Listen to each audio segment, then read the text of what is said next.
Assalamu alaikum wa rahmatullahi wa barakatuh. Welcome to this lecture on the dural venous sinuses and the pituitary gland. Today's objectives are basically to cover the uh, dural venous sinuses and the pituitary gland in terms of structure, relations, locations, and some functional anatomy. So basically we start with the dural venous sinuses with their definition, and then how we classify them and how do we name them, and describe the location of each of these uh, dural venous sinuses and their connections and tributaries, and then describe their functional significance collectively, but we focus on one of the most important sinuses, which are the two cavernous sinuses, and we need to comprehend their structures and their clinical significance. The last part of the lecture will be on the pituitary gland, just brief functional anatomy and important relations.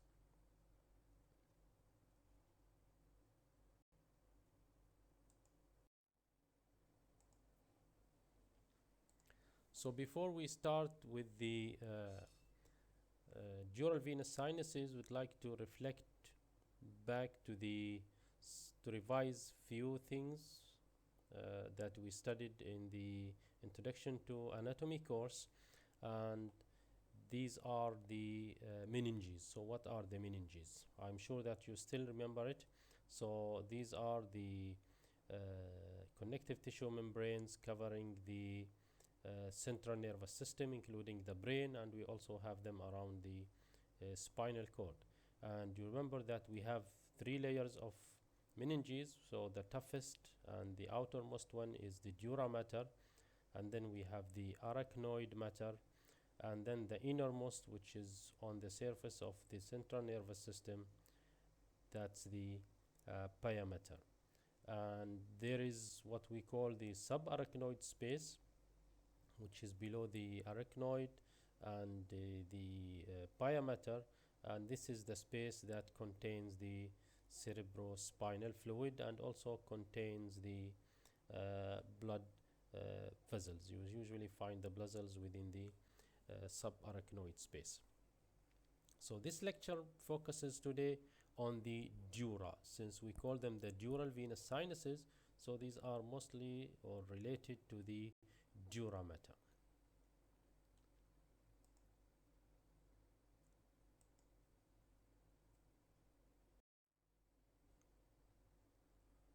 So what is dura mater? Dura mater, it's a tough membrane, connective tissue membrane. It has two layers. So this is a section where you can see the arrangement again of the three meninges. This is the dura mater, and that's the arachnoid with the subarachnoid space, and the innermost is the pia mater. So the dura mater is this one, and it has two layers. One layer is lining the skull or the bone from inside. We call it the endosteal or periosteal. You remember now endosteum and periosteum. So periosteum is the connective tissue membrane around the bone. So if it's on the outer surface, we call it periosteum. If it's inner surface, we call it the endosteum. So this is the first layer. The second layer is this layer, which is the meningeal layer, and this is the one that covers the arachnoid. And then you can see also the meningeal layer of dura mater extends between the two hemispheres. So these are the two cerebral hemispheres, and it extends between them and forms a membrane. We call it the falx cerebri. So this is the falx cerebri. It's this extension of dura mater between the two hemispheres of the brain. We call it falx cerebri. And there is also another extension between the occipital lobe of cerebrum and cerebellum below.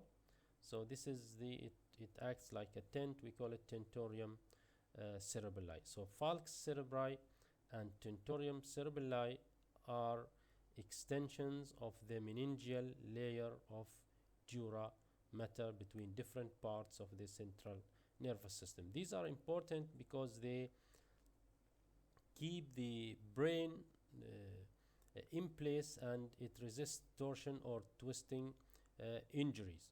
So the two hemispheres do not move within the cranial cavity, and also the cerebrum does not move or does not twist, because this will cause twisting of the, for example, of the structures below, like the brain stem. So this is one of the functions. The other thing, this is what is a dural venous sinus. So the dura mater also contains the dural venous sinuses. So we call it venous because it's vascular space and contains blood. So they act like veins of the brain.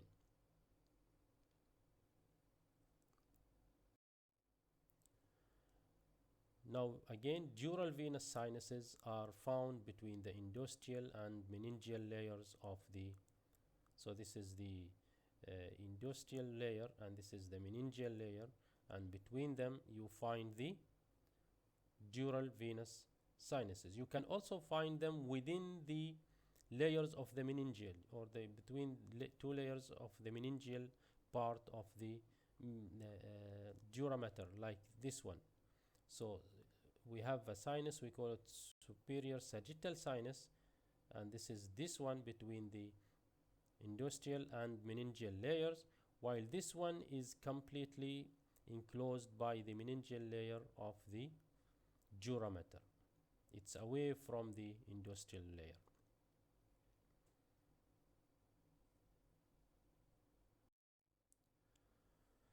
So let's focus more on these dural venous sinuses. Again, what are they? They are venous spaces or vascular spaces containing blood that should eventually return to the heart. So they are like veins, and since they are vascular spaces, vascular structures, they should be lined by endothelium. So they are lined by endothelium, and usually endothelium, and that's simple squamous epithelium. You should know this from Introduction to Human Anatomy. They are located between two layers of dura mater, either between meningeal and endosteal or between only meningeal layers. Thin walls, no muscle tissue, and no valves. They receive venous drainage from the brain and meninges, so structures within the cranium, their arterial supply gets there through arteries, but the venous return has to return first into these dural venous sinuses and eventually come out through the veins that come out of the skull. Not only from brain and meninges, but there are some veins in the scalp, in the face. They also drain into the dural venous sinuses, also from the orbit. And also in some places, especially the superior sagittal sinus, there is absorption or reabsorption of cerebrospinal fluid. Now, cerebrospinal fluid is produced by the choroid plexus in the ventricles of the brain. You know now the ventricles, but it has to be, because it's reproduced or it changes continuously. New CSF is produced, old one is reabsorbed, and the reabsorption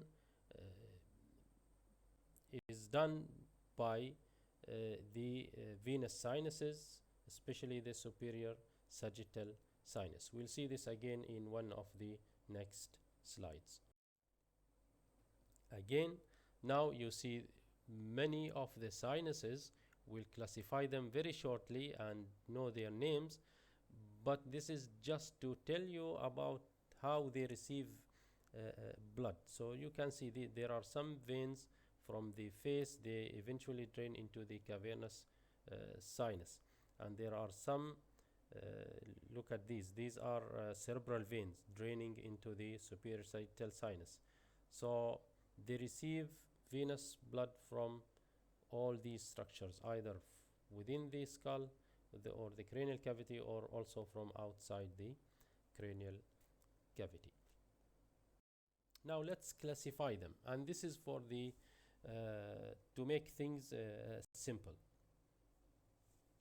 Now, as you can see, we have classified them into two groups. One of them is the uni-paired, which means there is only one single sinus in the midline usually, and in the other group there are paired sinuses. So let's start with the paired sinuses. These are the paired sinuses, and then you can see you have one on the right, one on the left, and then you have another pair over there, and there is another pair over there. So these are the paired sinuses. The first one is the cavernous. So this sinus, we call it the cavernous sinus, two of them. There is one on the right, one on the left. And there is also superior petrosal sinus and inferior petrosal sinus. So that's the superior petrosal sinus, and this one is the inferior petrosal sinus. So these are also paired. You find them on the left side, you find them on the right side.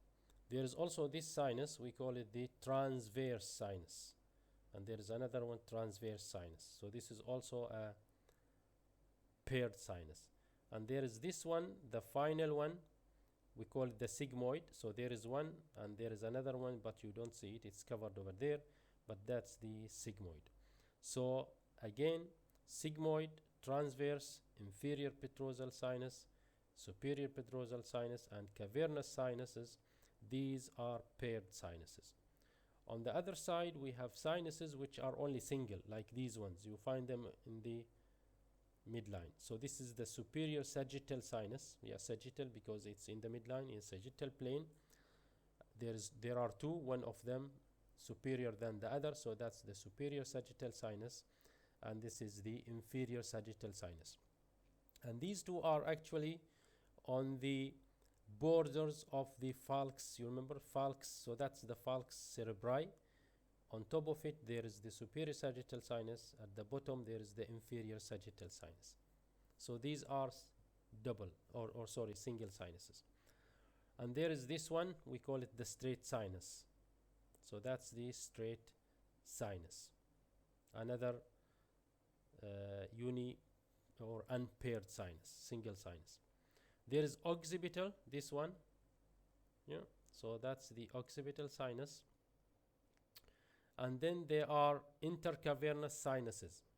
So you remember, this is one cavernous and that's the other cavernous, and between them there are sinuses connecting the two cavernous sinus. So there is a posterior intercavernous sinus and anterior intercavernous sinus.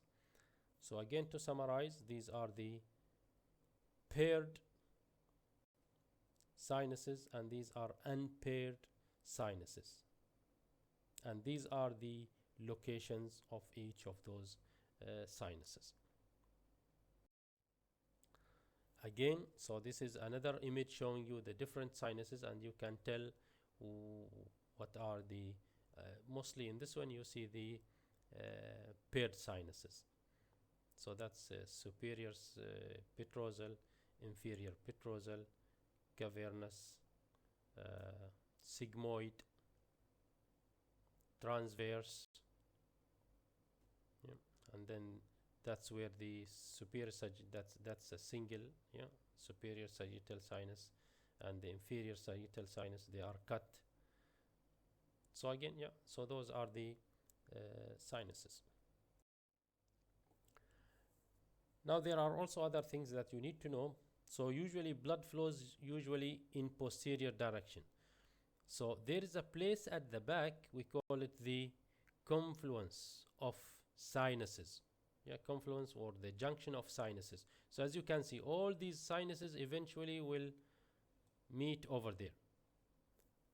So that's where the blood usually flows posteriorly. So this is along the superior sagittal sinus, along the inferior sagittal sinus, through the straight sinus, and then in the confluence. So also blood from the occipital sinus follows that way, and from the confluence of sinuses, blood will flow laterally to the transverse sinus into the sigmoid sinus, and eventually, as you can see, the sigmoid sinus will continue as a major vein coming out of the skull. We call it the internal jugular vein. So the sigmoid sinus exits the skulls through the jugular foramen and forms the internal jugular vein. So this is the left side, and there is the same thing happens on the other side. So two sigmoid sinuses and two internal jugular veins. By the way, the transverse sinus, that or the confluence of sinuses, is adjacent to internal occipital protuberance. So this is one of the features of the skull, very close to it's within the occipital bone. Internally, you will find the internal occipital protuberance, where you find the confluence of sinuses. In one of the previous slides, I told you that one of the functions of these venous sinuses is the reabsorption of the cerebrospinal fluid. You know that cerebrospinal fluid is produced in the ventricles of the brain through the choroid plexus, and CSF is produced continuously. New CSF is produced. All CSF has to be reabsorbed in order to make space for the new one, and reabsorption happens in the cavernous sinuses. In the dural venous sinuses. Main site is the superior sagittal sinus. So this is superior sagittal sinus. These structures are the place or the structures that allow this reabsorption. So they are connecting the subarachnoid space with the sinus. These structures, we call them arachnoid villi or arachnoid granulations. So they are like extensions into the venous sinuses, and CSF is produced or passes from the subarachnoid space into the lumens of the dural venous sinuses.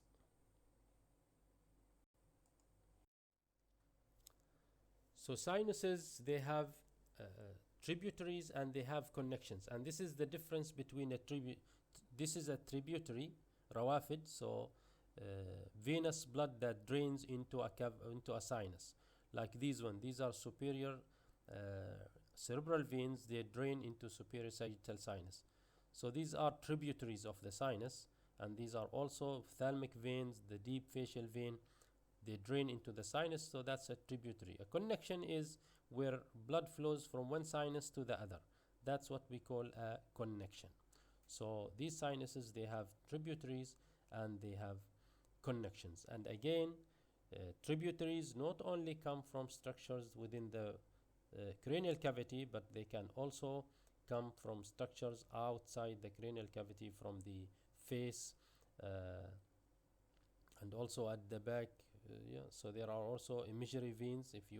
So those are the veins that penetrate the skull and drain into the cavernous sinuses.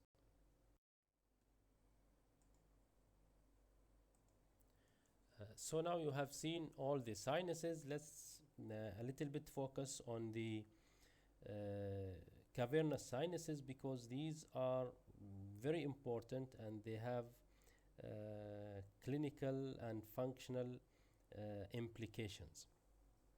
So on this image you see these are they are sinuses. So they have the venous or the venous spaces inside them, which are lined by endothelium, and this is a frontal section, and this is the midline. So we have two of them, one on the right side, one on the left side. So where exactly you find them? You find them just on the side of the body of the sphenoid. So that's the body of the sphenoid, and this is the greater wing of the sphenoid.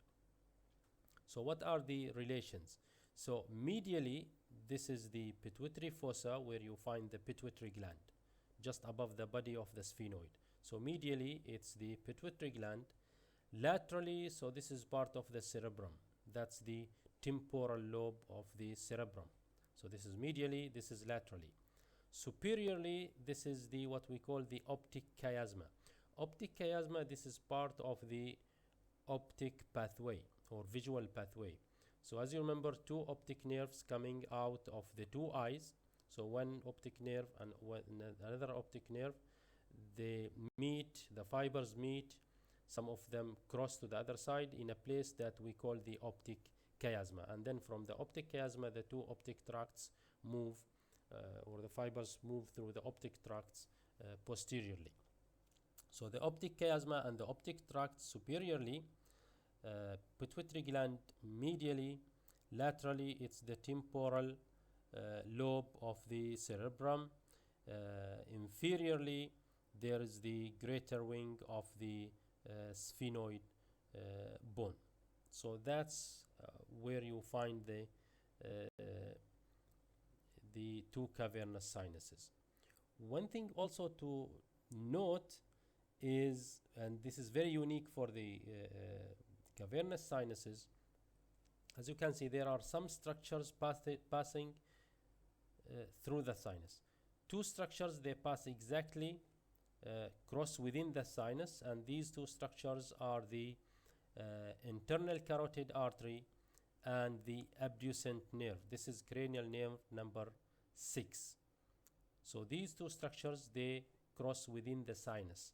There are more lateral structures that cross or related to the lateral wall of the sinus, and these are all cranial nerves. So these are cranial nerves number 3, oculomotor, cranial nerve number 4, trochlear, and the first and second branches of trigeminal. So the division or the ophthalmic division of the trigeminal and the maxillary division of the trigeminal nerve. Again, two structures pass within the sinus, 4 structures pass within the lateral wall of the sinus, and this is, and you will see this is very has some clinical implications. Again, so this is another image that will help you to appreciate those structures and how they are related to the sinus. So this is the cavernous sinus. On this side it's closed, on this side it's like opened, and then you can see the nerves. So this is the internal carotid artery, and that's the abducent nerve running with it. So it's within the sinus. These nerves are outside, yeah, or within the wall. So the oculomotor, the trochlear, the ophthalmic, and the maxillary. If you remember from introduction to anatomy, and you will do this again in the next lectures of structure function relationship course. So these the trochlear, oculomotor, and abducent, so these nerves, they enter the orbit through the superior orbital fissure. So they move and then they enter into the orbit through the superior orbital fissure, while the maxillary division also moves a little bit lower, and then it passes through the foramen rotundum.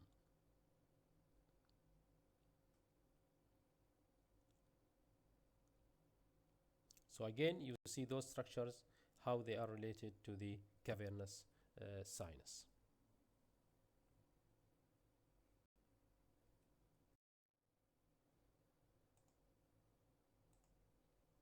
So let's now talk about some applied anatomy or clinical anatomy of the venous sinuses.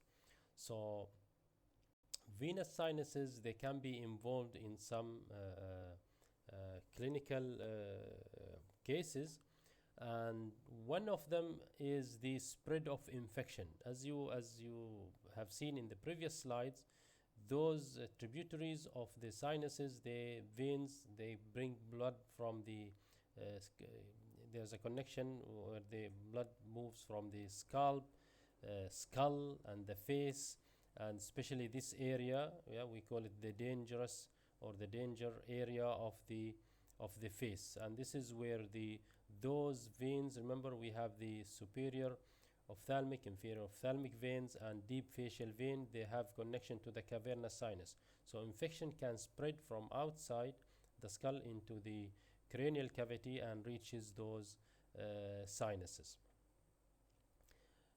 These sinuses can also be obstructed, so blood cannot move out of these sinuses and reach the internal jugular vein into the systemic circulation outside, and this will cause increased intracranial pressure, which can lead to cerebral edema. So venous blood cannot get out.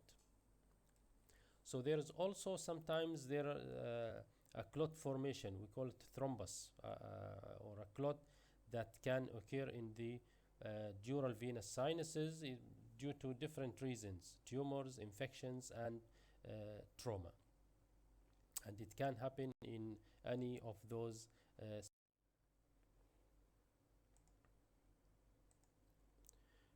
one of the sinuses that usually affected by thrombus is the cavernous sinus, and this case is called the cavernous sinus thrombosis.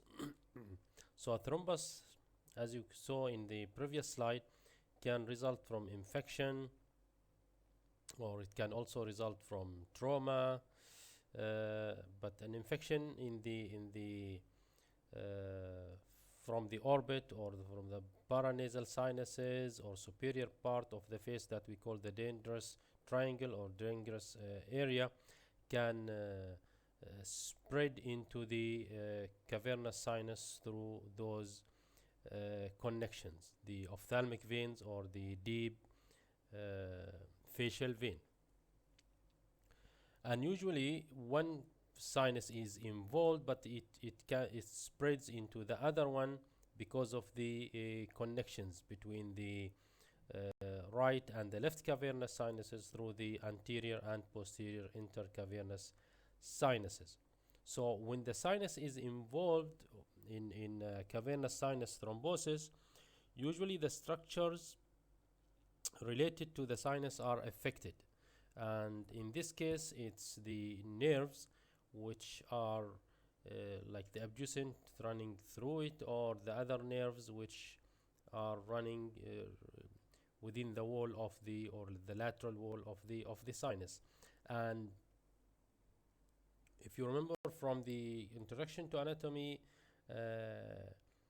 lecture on cranial nerves, these nerves, the oculomotor, trochlear, and abducent, these nerves, they supplies the extraocular muscles. So the effect will be like weakness or maybe paralysis of these muscles, and this is what is called ophthalmoplegia.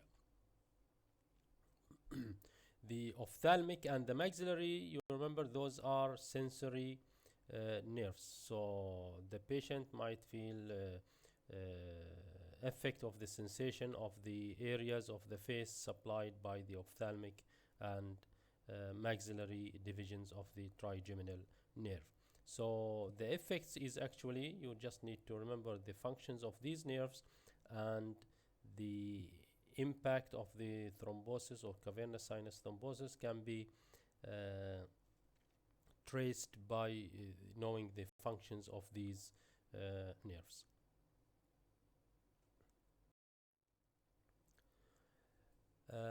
On this image, this is a good image showing you that we can visualize these sinuses, because these are venous veins, like veins. So we usually the procedure of visualizing the contrast radiograms that visualize the blood vessels. We call it angiograms.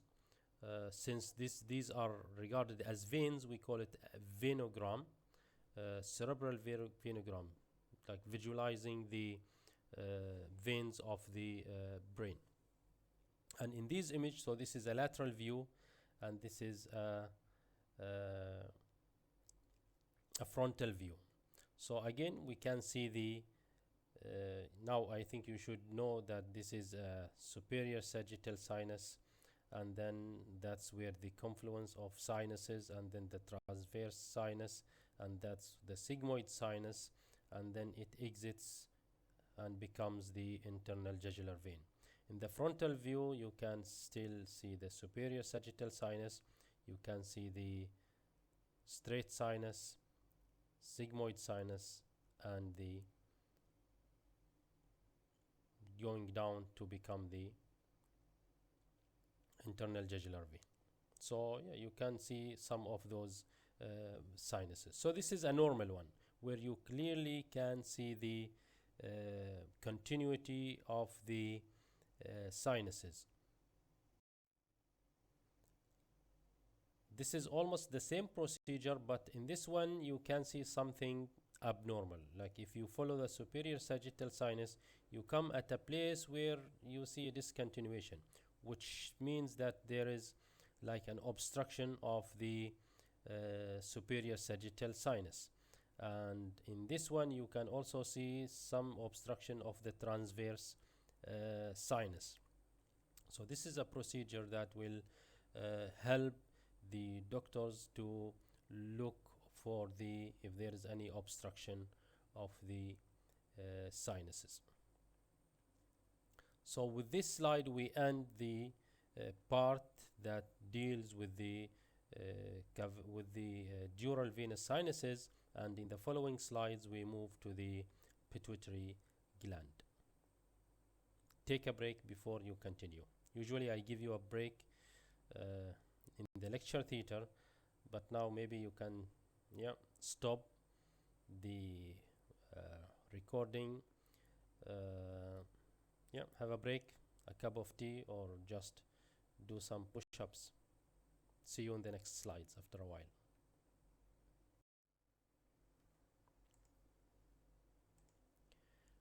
Welcome back. I hope you had a short or even a long break before we continue with the second part of today's lecture, which is the pituitary gland. So pituitary gland, or hypophysis cerebri, is a gland which is part of the endocrine system. It's an exclusively endocrine gland, and so it's the الغدة النخامية.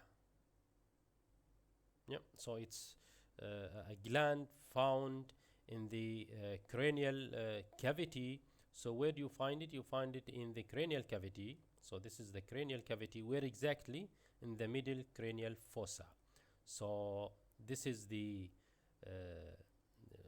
base or the floor of the cranial cavity, and it's divided into fossa. So this is the anterior cranial fossa, that's the posterior cranial fossa, and this is the middle cranial fossa. So it's found in the middle cranial fossa. Can we be more specific? It's found in the hypophyseal fossa of the body of the sphenoid bone. So this is the sphenoid bone, that's the body of the sphenoid bone, lesser wing and the greater wing. So, and that's the body of the sphenoid bone. This depression, or this area, we call it collectively the sella torsica. So the floor of it, the most inferior part of it, we call it the hypophyseal fossa or the pituitary fossa. Again, so this is a sagittal section, that's the sphenoid bone, this is the pituitary fossa, and that dark dot is the pituitary gland lying in the pituitary fossa or the hypophyseal fossa. This is an X-ray, a plain X-ray, where you can see the sphenoid bone. This is the body of the sphenoid, and that's the pituitary fossa. So that's where you find it. This part of the brain, we call it the hypothalamus. So this is the hypothalamus, and as you can see, the pituitary is connected to the hypothalamus by a small piece that we call it the infundibulum. You will see it more clearly in the next slide, inshallah. Pituitary is a master gland, which means it's a major gland that controls other structures, other target organs, including some other glands. So, and because it's a master gland controlling so many things, it controls many processes like growth, metabolism, reproduction, and water conservation of the body. We will see this in more details in the next slides, inshallah. So now, what are the relations? What are the structures related to the pituitary gland? Pituitary gland is found in the pituitary fossa, and that's a very small space. But as you can see, there are some structures related to it. So that's the pituitary gland. This is a superior view, and this is a frontal view, or you are now seeing a coronal or a frontal section. So this is the pituitary in the midline, and that's the pituitary fossa. So superiorly you find the optic chiasma. Now you know what is optic chiasma, and diaphragma silla. So this is this double layer of dura mater, which is just covering the pituitary fossa. We call it diaphragma silla. So this is the one. Yeah. So that's the small dot is the pituitary, and this membrane covering most of the pituitary fossa, leaving a small window for the infundibulum, which is that one. This small part is the infundibulum. So this membrane, we call it diaphragma silla. So these are above the gland. Anteriorly, you find the sinuses, anterior intercavernous sinus and posterior intercavernous sinus. So anteriorly is the anterior intercavernous sinus, posteriorly posterior intercavernous sinus. Laterally, this is the famous cavernous sinus that you just saw in the previous slides or the first part of this lecture. So cavernous sinus with its content, you find them lateral to the pituitary gland. Inferiorly, that's the hypophyseal fossa, and down the sphenoidal air sinuses. So these are the different relations of the pituitary gland. The parts of the pituitary gland. It's a small gland, but it can be divided into different parts. First of all, it can be divided into anterior pituitary, so anterior part, and a posterior part. So the anterior part, we call it the anterior pituitary, and we also call it adenohypophysis. Hypophysis is the pituitary. Adeno, why do we call it adeno? We will see very shortly. This is related to the microstructure or microanatomy of the gland. So this is the anterior part. And the posterior pituitary, we call it the neurohypophysis. Why do we call it neuro? Again, it's related to the microstructure of this part of the gland. Each of these major divisions is divided into 3 smaller divisions. The anterior pituitary is divided into 3 smaller parts: pars distalis, the biggest of the 3; pars tuberalis, which forms a tube around the infundibulum; and pars intermedia, which is between the distalis and posterior pituitary. Again, so anterior pituitary is divided into pars distalis, tuberalis, and intermedia. Posterior pituitary is divided into also 3 parts. The biggest of the 3 is the pars nervosa, and then there's the infundibulum, which connects it to the hypothalamus, and the third part is called the median eminence. So anterior pituitary is divided into three parts. Posterior pituitary is also divided into three parts. Now, what about the microanatomy? So I told you in the previous slide, anterior pituitary, we call it adenohypophysis. Adeno because it contains glandular epithelial tissue. So these are the epithelial cells. Now you know what is epithelial tissue, and you know what is glandular epithelium in comparison to the surface epithelium. So glandular epithelium, it contains cells that secrete the hormones. And this is how it looks under the microscope. The posterior pituitary, we call it neurohypophysis because it contains nervous tissue. And in the tissue lectures of the introduction to anatomy, you saw the nervous tissue, and this contains the parts of the nervous tissue. It contains a lot of nerve fibers and then microglial cells in the in between. These microglia, we call them pituicytes.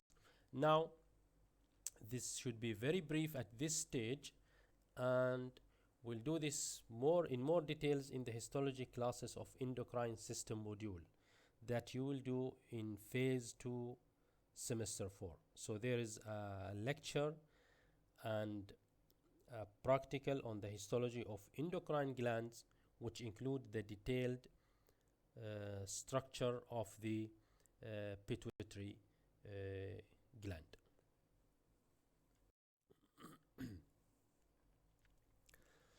Now, I told you that the pituitary is a master gland which controls so many things, but there is a higher gland which secretes hormones that control the pituitary, and that gland is called the that structure is the hypothalamus. It produces hormones that affect the pituitary. And then we have what we call the hypothalamus pituitary axis. So this image shows you the place where pituitary is. That's the pituitary gland, and these are the hormones secreted by the pituitary glands. LH, FSH, now these are maybe new to you, but LH, now on this side I have the full name of the hormones. Prolactin, TSH, thyroid stimulating hormone, which go and affect the act on the thyroid gland. So these are the hormones produced by the anterior pituitary. This is talking about anterior pituitary. They will act on the target organs, but the secretion of these hormones is under the influence of hormones of the hypothalamus. So prolactin is produced by this is an example. Prolactin is produced by the anterior pituitary. It acts on the breast. But there are hormones that inhibit or release the prolactin. This one we call prolactin releasing hormone from the hypothalamus. Prolactin inhibiting hormone which acts on the pituitary to inhibit the production of prolactin. And then we have the hypothalamus pituitary axis. So this is anterior pituitary. The posterior pituitary, also there are hormones. So this is in difference to the anterior pituitary. For the posterior pituitary, hormones are produced by the hypothalamus, and they get transported to the posterior pituitary gland, and then they are released in the and stored for some times and released in the blood circulation within the posterior pituitary. So there is hypothalamus pituitary involving the anterior pituitary and posterior pituitary gland. So yes, it is a master gland, but there is a grand master gland controlling the secretion of its hormones. Now, I need to stop at this stage with regards to the hormones and their secretion and then functions. because you will do this in more details in the physiology classes of this course. So I just need to focus on the structure and briefly prepare you for what you expect to see in the physiology lectures or tutorials. So what is the link between hypothalamus? So some of the hormones are produced in the hypothalamus and they act on the anterior pituitary either to release hormones or to inhibit release of hormones. So these hormones which are produced in the hypothalamus and they need to reach the anterior pituitary, they reach there through blood route, so a vascular route. And we have a hypophyseal portal system which transports hormones produced in the anterior pituitary to, hormones produced in the hypothalamus to the anterior pituitary. On the other hand, posterior pituitary does not produce hormones. There are no hormone producing cells. So the hormones are produced in the hypothalamus and then they get transported through the fibers of the neurons to reach the posterior pituitary. They get stored over there and then they are released into circulation. And this tract, we call it hypothalamo-hypophyseal tract. So hypothalamo-hypophyseal tract connects the hypothalamus to the posterior pituitary, while the hypophyseal portal system connects the hypothalamus to the anterior pituitary. Now, pituitary gland is so it's an endocrine gland, which means it needs to secrete its hormones directly into blood vessels, into capillaries. That's why it has to be very vascular, very rich in capillaries, and also it has rich vascular supply. Accordingly, this is what you see. The structure makes it able to do its function. It needs a lot of blood supply. That means it needs to get arteries supplying it. So the arteries are the superior hypophyseal artery and inferior hypophyseal artery, and these are branches of internal carotid artery. The veins also need to take blood out of the pituitary, and there are posterior hypophyseal veins and two anterior hypophyseal veins. So there is a superior and inferior posterior hypophyseal veins, and there are superior and inferior anterior hypophyseal veins. And these veins drain in the nearby cavernous sinuses, in the nearby sinuses, including the cavernous and intercavernous sinuses, because these are very closely located to the gland. The cavernous on the lateral side, anterior intercavernous anteriorly, and posterior intercavernous posteriorly. And again, this is the hypophyseal portal system, which connects the hypothalamus to the anterior pituitary, one of the routes that connects the hypothalamus to the pituitary. So this is about the blood supply of the pituitary gland.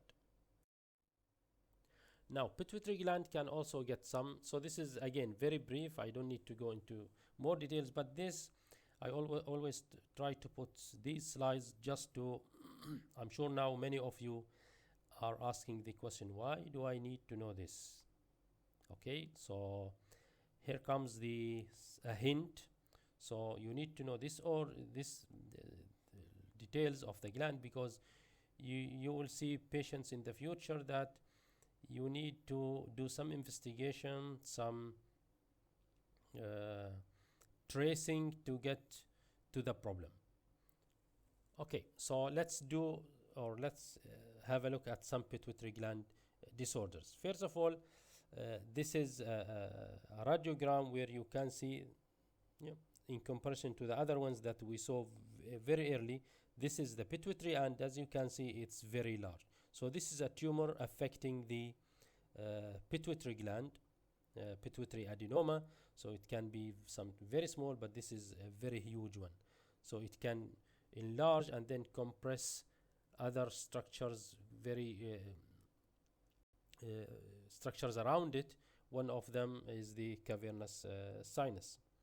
So, and this tumor can be reached through a procedure that we call the transsphenoidal surgery. Now, you remember, sphenoid bone and sphenoidal air sinuses are inferior to the pituitary gland or pituitary fossa. So it can be reached. So an endoscope can be entered into the nasal cavity, into the sphenoidal air sinus, and because there is a thin layer of bone separating the sphenoidal air sinus from the pituitary fossa, the gland can be reached, and then like surgery can be performed. And this is how it looks, where that's the gland, and then on the sides you can see the internal carotid artery and also some blood vessels. So yeah, it's a very tight space, but surgeons can do some procedures in that very small space. So other orders, other disorders of the pituitary gland is increase of some hormones. So it can, some of the hormones, these tumors can cause increase of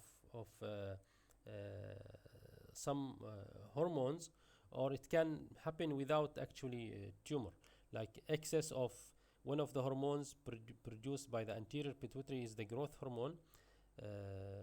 So increased secretion of growth hormone can result in gigantism or acromegaly, التعملق, or the guy becomes taller, bigger. So these are identical twins, and you can see the one who has excess of growth hormone secretion is much taller and bigger in size than the other one. It can the opposite can happen, hyposecretion of growth hormone, dwarfism, التقزم, or delayed sexual maturation. The whole growth becomes delayed. So this is related to the anterior pituitary. One of the hormones produced by the posterior pituitary is antidiuretic hormone, ADH. So this hormone is responsible for the reabsorption of water from the kidney. So patients who get less secretion of ADH, antidiuretic hormone,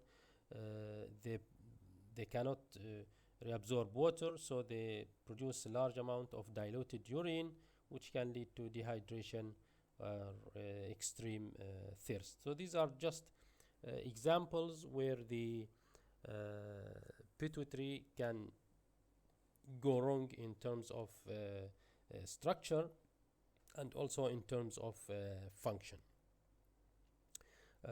This is the last slide of the lecture, and I hope that you could understand it, and I'll be happy to respond to your if you have questions, please you can email them to me. I'll be very happy to respond to you. To summarize, in this lecture we covered the dural venous sinuses, their locations. We focused on the cavernous sinus, and we also covered briefly the structure of the pituitary gland, and I hope you will enjoy the rest of the course when you do the physiology part of this content. Thank you again, and See you inshallah in another lecture. Assalamu alaikum wa rahmatullahi wa barakatuh.